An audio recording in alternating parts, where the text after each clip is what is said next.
Welcome back to another weekly challenge in 7 minutes. This week, the challenge, let's try and keep it on the cheap, maximize the credits that we make here in the weekly challenges. So what are we going to start with? We're going to start with an all-wheel drive car at the 600 pp range because we're doing the four-wheel drive challenge, which requires just a PP of 600, and it's got to be all-wheel drive. So let's look in the used car lot, see what we got. We got the R32 GTR Nismo for 386,000 credits. That's pretty high up there. Don't know if we want to go with that one. So let's look around a little bit more. We got the HF Integrale, and that one is 98,900. A little bit better, but we're getting there. Oh, look, a GTO Twin Turbo by Mitsubishi for 45,300 credits. And we got this beautiful R33 GTR V-Spic 1997 for 154,300. Pretty good buy, but I'm going with the cheap model. I'm going with the GTO Twin Turbo, the 1991 model. But we're going to need to tune that bad boy up quite a bit to get to that PP 600 level. So let's jump into the tuning shop and grab a few items. First, we're going to start with some tires because, well, that's where the rubber meets the road, and that's how you stick to the road. You got to have good tires. So we're going to throw some Michelin Pilot Sport Cup 2s on there, those sport softs. And then, of course, we've got to have some brakes. Got to stop this thing. We're going to be at Tokyo, so going with the racing brakes and pads for just a few minor credits. And then, of course, a racing muffler because you got to hear the engine come alive on those long straights, and an air filter because, I mean, what good is the racing muffler if you don't have the racing air filter to feed the air through? And, well, I mean, since we're opening it up, let's go ahead and throw a high RPM turbocharger on there and crank the PP up to 583. And then we're going to throw a exhaust manifold on there again to open it up more, and a camshaft to get those valves really working like we want to in that engine. And then we need a sport suspension because we're going to need to tighten it up a little bit because we're going to be hauling some serious tail in our car that is now a PP of 598.04, all for only 93,300 credits. That's right, for the price of that HF. You are rolling in style on this GTO V6 Twin Turbo with an absolutely horrible suspension. Sorry, I led you astray with the sport suspension. Maybe this street suspension and a weight reduction would be a little bit better because this car is throwing weight around like you wouldn't believe. You got to brake early. You got to turn in early. You got to be gentle with your controls because otherwise this bad boy is going to shift weight all over the place and just want to slam you off. But it's got plenty of top speed as I pass up P1 at the beginning of lap 2 and reach a top speed of 183 miles per hour on the straight here at Tokyo, which is plenty of speed to get you the win. Just be delicate on those brakes. Be ready to counter steer. Just be ready for that weight to get slung around. But at the end, we get to do the victory spin. Maybe do a happy dance. Maybe go out on a date. Because while you spent 93,300 credits, you took in a whopping 137,000 credits, and that's without a clean race bonus. So that means you bank at least 43,700 credits. Now it's time for challenge number 2.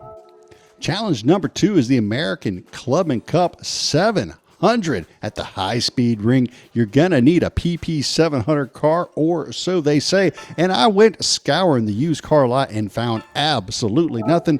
Looked in the Legends dealership, and you can grab this for 6,750,000 credits if you want to. It's under 700 PP, but seems like a lot of credits just for this little 5-lap race at the high-speed ring. So I went to the Chevrolet dealership at Brand Central and picked me up a brand new Corvette C7 ZR1 for only 134,000 credits.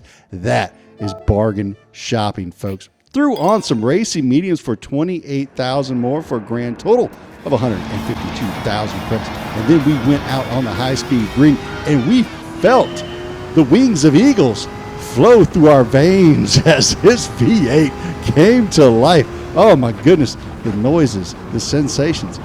This was a good car. I thoroughly enjoyed this car on this track. A little squirrely on the suspension because she's a heavy girl. I didn't lighten her at all. Now, if you want to, you can go and you can do some weight reduction on this, and she'll handle a good bit better. But I tell you what, I still had fun. Look at me going down the inside through the grass, still getting on the brakes. This is a stock car. This is all stock with racing mediums, and we are hauling. We hit a 207 miles an hour on the straight at the high-speed ring, and I'm in P1 by, I don't know, mid-lap 2, and then I get the rest of the track all to my lonesome. Take home the victory, and, well, we also took home a stunning, a whopping, a marvelous 65,000 credits. So, yeah. Don't worry.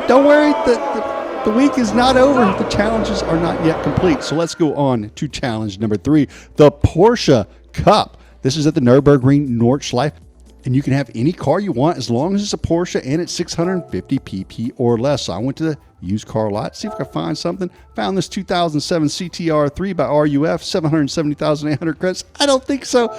Let's go look at this Porsche, a 1981 911 Turbo for only 220,000 credits. Not bad, but I'm going to have to tune it up to that 650 pp, so it's going to cost me some more credits. Don't know how good it is, but I found this jewel.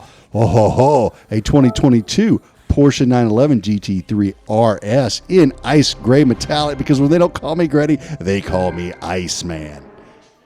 Yeah, it's true. I swear.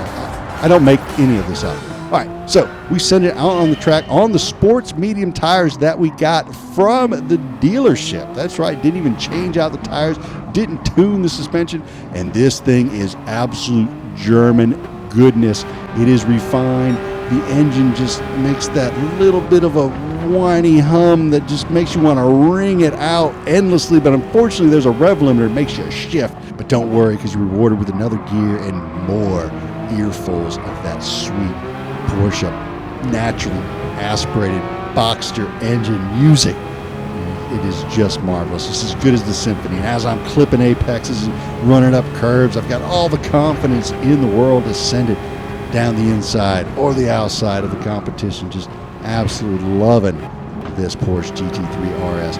Right here, I'm almost got a clean race bonus when this fool just pulls out in front of me as I'm passing. I'm like, there goes my clean race bonus. So we got a couple cars left to pass, but still, there might be hope. So I'm gonna go ahead and try and get a clean pass here on P1, about 3/4 of the way through the lap. So you don't have to hustle this car too hard in order to get the victory in it here on race number 3. Look at this. Even though I clipped the grass, she's still easily recoverable. I just really cannot stress it enough. I love this car here. Don't forget to map your DRS button there, because you're going to need the extra speed down the straights. And do you really? You're going to take home the victory anyway. P1, I get 52,500 credits. Also get the 200,000 credit ticket to put me in the hole, about 87,500 credits. But don't worry, we still got 2 races left. Let's get to them. Going in challenge number 4, the Hypercar Parade. We're 130,800 in the hole. So we need to do something to bring ourselves back. Got to pull ourselves up by the old bootstraps. And what does that mean? That's right, folks. The poor man's supercar is already in our garage, the C7 Corvette. So we are going to use it, and we are going to abuse it. Already on racing medium tires. Don't have to do anything else to the suspension. No extra tuning.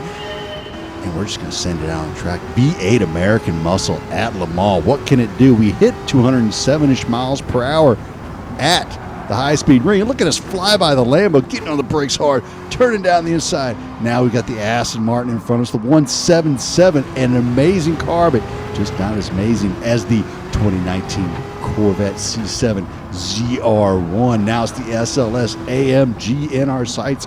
Oh, yeah, we're going to send it down the inside. You know why? Because we're not worried about bollards. We're just going to smash the bollards. And if we ruin a bumper, it's not a big deal, because we go to the local Polo Park and grab another one, because this is a Chevy Corvette. It is a Chevy. Not worried about it. We got bumpers everywhere. You know, we can drive this thing down dirt and gravel roads, because that's what you do with a Chevy.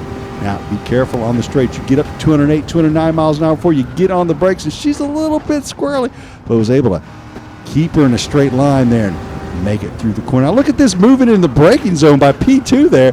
I had to let off the brakes to avoid that, and we almost don't make the corner. He almost ruins my race there on lap 2 of 3. I was a little surprised. Who's teaching this AI how to drive? Seriously, like, come on.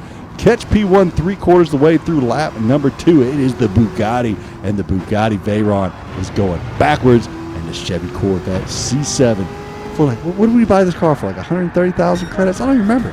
It was chump change. Take home the P1, and we get 115,000 credits on the positive side of the ledger. That's right. Loving it.